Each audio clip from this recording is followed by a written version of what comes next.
သူမဆီယာမလာလုပ်တဲ့ပထမဆုံးနေ့မှာစိုးသွမ်းတဲ့လူငယ်တခင်ကသူမကိုလှုပ်ဝက်လက်နက်တွေနဲ့ပစ်ခတ်ခဲ့ပါတယ်။သူမဟာပထမတစ်ခုကိုတင်းငိမ့်စွာဖမ်းမိပြီးဘေးကိုပစ်ချလိုက်ပါတယ်ပြီးတော့ဒုတိယလက်နက်ကသူမစီကိုပြန်တန်းသွားပါတယ်။သူမဟာထပ်မံဖမ်းမိပြီးနေရံမှာကတ်ထားလိုက်ပါတယ်။တတိယလက်နက်ကသူမရဲ့မျက်နှာကိုတက်တက်ထိမှန်သွားပါတယ်။သူမဟာပါးစပ်နဲ့ဖမ်းမိလိုက်ပါတယ်။အကူအညီပေးတဲ့တငယ်ချင်း၃ယောက်ဟာချက်ချင်းပဲအံ့အားသင့်သွားကြပါတယ်။ဘာလို့လဲဆိုတော့ဘယ်ဆီယာမသူတို့ဖြစ်တာတွေကိုမဖမ်းမိဘူးလို့ပါ။လူသမီးကရင်ကျေးစွာပြုံးပြီးနင်တို့အတွက်လည်းအံ့အားသင့်စရာတစ်ခုပြင်ဆင်ထားတယ်လို့ပြောပါတယ်။ထိုအချိန်မှာပဲဆီယာမကကောင်းလေးမျက်နှာကိုရုတ်တရက်ရင်နွေးနဲ့ပတ်လိုက်ပါတယ်။အကူအညီပေးသူတွေကသူမကိုအချိန်မရွေးချေမှုန်းနိုင်တယ်လို့ပြောပါတယ်။သူမကကြံတဲ့ရည်တွေကိုသူတို့ရဲ့ခေါင်းပေါ်လောင်းချလိုက်ပါတယ်။ချမ်းသာတဲ့မိန်းကလေးကသူတို့ကိုလှုပ်ရှားဖို့အမိန့်ပေးလိုက်ပါတယ်။ဆီယာမကသူမရဲ့ဖုန်းကိုထုတ်ပြီးသူ့သားရဲ့ပညာရေးကိုဘသူကဝင်ရောက်ဆွတ်ဖက်နေလဲဆိုတာ CEO ကိုအသိပေးမယ်လို့ပြောပါတယ်။အကူအညီပေးသူတွေချက်ချင်းနောက်ဆုတ်ပြီးထွက်ပြေးသွားကြပါတယ်။သူတို့မသိတာကအမျိုးသမီးဟာအမှန်တကယ်မှာထိပ်တန်းမျိုးသမီးအေဂျင့်တစ်ယောက်ဖြစ်ပါတယ်။ငယ်ရွယ်တဲ့တခင်လေးဟာနာမည်ဆိုးနဲ့ကြော်ကြားတဲ့ Playboy တစ်ယောက်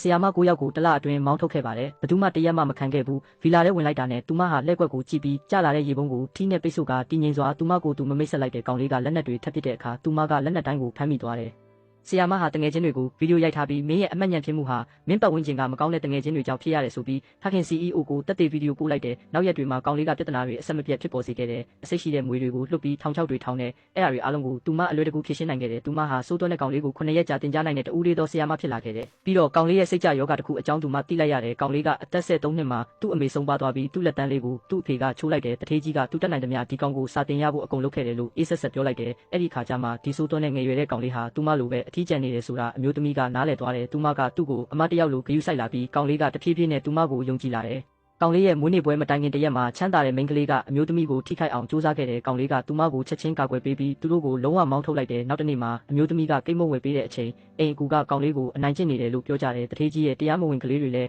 အထဲမှာရှိနေတယ်ဆိုတာသိလိုက်ရတယ်။သူတို့ကကောင်လေးကိုအနိုင်ကျင့်ဖို့နှစ်တိုင်းလာကြတယ်။အဲ့ဒီအချိန်မှာကောင်လေးကသူ့ညီကိုမောင်နှမတွေရဲ့အဆက်ခွဲတာကိုခံနေရတယ်။သူတို့ကသူ့အမေရဲ့အောက်မေ့ပွဲတပ်ပုံကိုသူ့ရှိမှဝေယမ်းပြပြီးစကြတယ်။အမျိုးသမီးကအချိန်မီရောက်လာပြီးသူ့ကိုထိတဲ့သူမှန်သမျှအကုန်ရိုးတွေချိုးပစ်မယ်လို့ပြောလိုက်တယ်။